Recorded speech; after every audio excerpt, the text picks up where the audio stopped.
Welcome to Game Wolf Plays, where Nintendo is what Genesis isn't. Welcome back. Going to Quake E4 M8? Yeah, 8. There's as many levels in episode 4 as there's in episode 1. Oh no! Except they're actually long levels, that's why it's taking so damn long. It's called the Nameless City. You might know what that refers to, so I won't go into it any further. It's, what kind of level is it, you ask? This kind of feels like, again, mega health right at the start. We just keep doing that, don't we? It's kind of a, this is kind of a sprawl level. I mean, yeah, urban sprawl, of course. But, I don't know, it feels like there were some signs of life here. Even though it's the city with no name. I mean, you have the man with no name. Well, guess what? I found out where he lives. In the city with no name. And a face with no skin. He can handstand when he needs to and stretch his limbs out to infinity. Uh-huh. Oh no! Wait, it's this music again? Okay. Oh, you know, yeah, that's right. It's the same music they used in the first secret level. That's right. It's hard for me to recognize the music in this game. It's not really meant to be recognized, and yet you can get copyrighted on it, so that's interesting. Oh well. Am I supposed to get mad at Mr. Reznor? Because I'm not. Wow! 2 ogres! Alright, did you like how I went up through that section? Yeah, I used to get lost in this level, but with proper planning, you don't have to get lost anymore. Or, more specifically, not as much backtracking, although there is a little bit. But it's not too bad. We also got plenty of zombies, because no city is complete without zombies! Yeah! Yeah, speaking of zombies, you know all those zombie movies where you're thinking the people in there are unrealistic? Not anymore, baby! Turns out we were just that dumb the whole time! Or you know how people complain about in movies when characters are acting illogical, not realizing that actual real people are like this? You know? That's what makes them hard to write, you know? You have to write something that doesn't make sense for a character to do, they just do it. Playing the part of the zombies, it's me, Mr. Zombieman. The axe says, go in. That's how I knock on the door. I just use my mighty axe. There's a secret down here, and I'm saving so to make sure I land into it. Otherwise, I'm going to have to take a while to get back up. Plus, we got this ogre guy. I kind of wanted this secret because we have this quad damage here. Yes. Boom! Shakalaka. I'm just going to go up here and skip the zombies a bit. So I can get these guys, go up all the way. I'm going to have to come back down anyway, so... I have anticipated my needs. I think there's a couple of ogres on the way up. Anyway, why am I going up to what is seemingly a dead end? It's important. Ah! Okay. Alright, you push that button. Oh, wait, I did that, but yeah. That button puts that platform down, and you'll need to get to it, and the platform goes up. I forget how that helps exactly, but it makes sense while I'm doing it. But from a distance, it's like, wait, why do I need that thing? Yeah. You'll be begging to come back and look for how to deal with that and be like, where am I going now? Yes, I have to carefully time this so I don't... Oh, shit! Anyway, there's some stuff on the wall so I can jump up to him. I want his cells. I want his imperfect cells, I want his semi-perfect cells, and I want his perfect cells. Tell you about that cellular wall membrane shit. I tell you about that cellophane. I tell you what. There we go. Bloop. Oh no, let's complain some more, cause I'm a zombie. Uh-huh. That button puts that down, so I can go up and then, like, yes. Going in the middle. What's in the middle? It's, I don't know what it is. It's just a thing. Oh, hang on. You're gonna open this up now before you get murdered by things. Actually, I shouldn't shy away from saying the word rape because the actual soundtrack for one of these songs on the CD is just called "It Is Raped." So we can talk about that if you want. I mean, I won't because like I can't actually. It's kind of one of those things where it's not just because it's tragic; it's because I have no actual way of relating to that situation.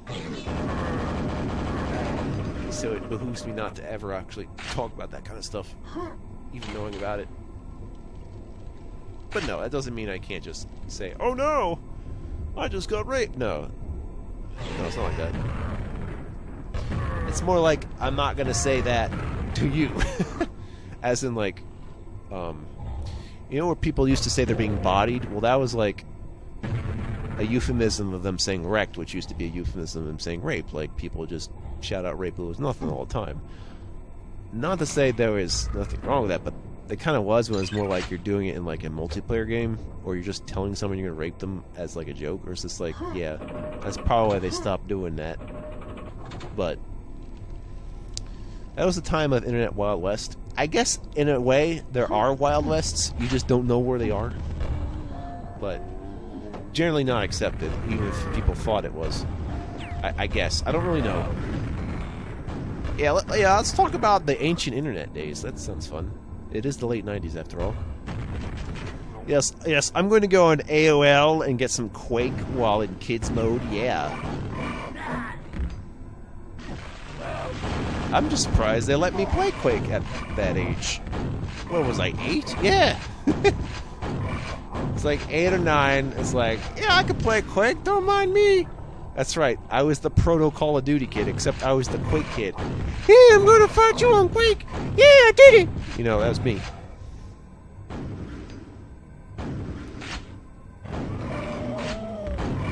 Did a Forge spawn? Shit. Wait, no, he's up here. Or, she's up. I don't know. I don't know, man. There's actually a second Vor. Oh. Good job. You played yourself. And now it's snorting and wheezing and altogether feasible. With tiny Vor adventures, you can cut the limbs. Do. And now our body's done. Haha! I take the laser way out with this guy. Shoots the nail. On different difficulties, some of those things don't shoot nails. So just assume they always shoot nails. You'll be safer for it. Detect the patterns of your life.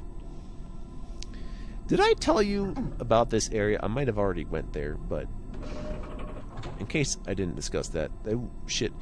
Oh yeah, if you're jumping over this lava, don't run. You'll guaranteed hit the lava. If you just do a walk jump, it'll work perfectly.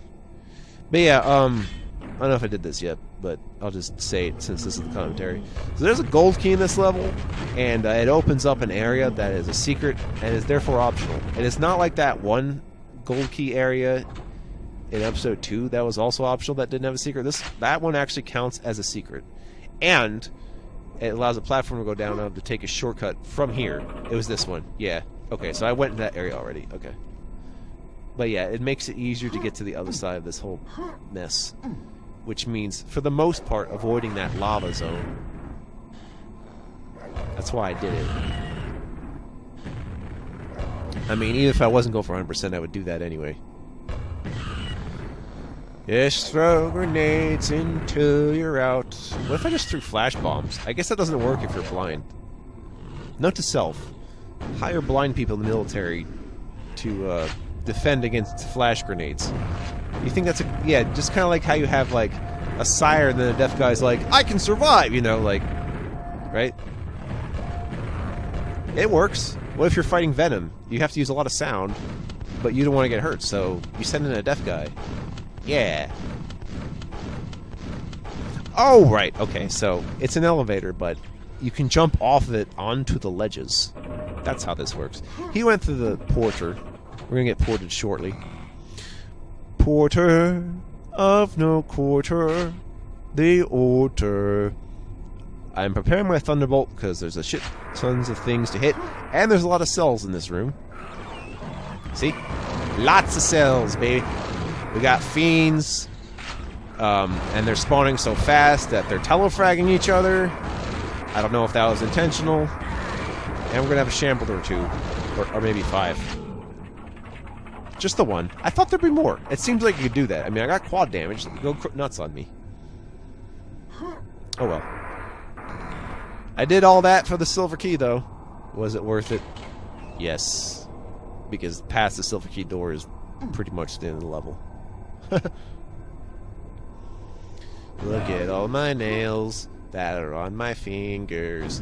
Got 200. Guinness World Record. Come on, nails. Don't be fails. Ouch.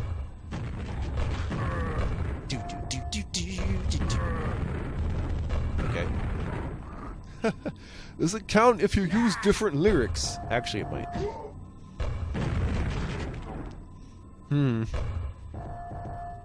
Oh yeah, I'm not impressed by the fact that there's a mega health around here, even though I'm pretty much done with the level. But I guess it's so you can start the next one with 100 health instead of what the minimum they'll let you have. If you have less than 50 health, you will go up to 50 health in the next level. I believe it works that way. And that has to do with because of the design of being, less able to put as many monsters, so a lot of them take a beating, which means you need to be able to take more beatings, so that's why you get the minimum of 50 health for each level. Anyway, just make that the last thing you grab then. I still feel like it was placed too late in the level, but okay. And now I'm going to find some stuff. Maybe shells, maybe a grenade. Oh yeah, those spikes are definitely a hard mode addition, if I recall correctly. Oh hey, we got some stuff. Guys, I got the pentagram, and I don't even think it was part of any necessary part of this level. I got it anyway. Alright, the important thing is I'm 100% cells. Get my stem cell research, because they're made of the sun. That means they're environmentally friendly with my DNA. Yes, if you just jump over that area, I guess that works, but I don't trust it. I shouldn't be trusting it. Jump over the ouch. Can we get an ouch? Oh my god, an ouch. Everybody settle down. Wow. And then we're going on the floor. Everybody scream. Scream. Everybody scream. Okay. Don't let your screams be dreams. Actually, yes, do that. If you're screaming in your dream, there's a problem. Yeah, I mean, this is episode 4, so we can talk about nightmares. I used to have a recurring nightmare. I don't wish to discuss what it's about, but my point is, I don't think that's normal as a child to have a recurring nightmare. I definitely did get over it, but now I feel like the context of it, I mean, I know the details, but I mean, like, how that was a problem for me in the first place has escaped me. Or rather, I dealt with the symptoms very much so, but I don't know if I got to the cause of it. It was just more like one day I said to myself, I had enough knowing the nightmare would come back, and then I just tried to imagine myself with some amount of lucidity just punching the nightmare in the face or something, It's more metaphorical. A lot of dreams are metaphorical. But, yeah. So, it is interesting how that can happen, though. That's probably one of those things that... I know there's like a rare condition where if you're I don't know if it has to do with the strength of your nightmare, but some nightmares that actually kill people in their sleep due to the immense amount of stress or something. And that, I think, is what inspired the Nightmare on Elm Street stuff. That's what I'm trying to get at. General nightmare discussion. That also reminds me of my favorite area in Gauntlet Dark Legacy, which is basically the dream world. And one of those things is, well, first of all, the menu screen for what you're doing is very unusual. So there's that. It just sounds otherworldly. And every level is incredibly off. And one of them's called Your Worst Nightmare. Like, instead of just him introducing the level, this narrator is basically like the big good. The narrator just goes in like, oh god, your worst... Like, he just says it completely out of tone and just doesn't really fit with the game. It's like, oh my god. And that's before you get to the one level after that, which is kind of a, like, true example of a mindfuck dream where nothing makes sense. So it was a suitable last challenge. It was... I liked that one more just due to the fact that it was, like, kind of felt endgamey and a fever dream. I'm like, this is perfect. So, yeah. Naturally, I like really weird non-Euclidean shit. As you can see, judging by the fact that I've played Duke Nukem 3D and Quake, so... You don't really see any non-Euclidean space in Quake, but it would fit in. I'll see you next time when we get to the rest of the game. The next level, in my opinion, is the hardest. Stay tuned.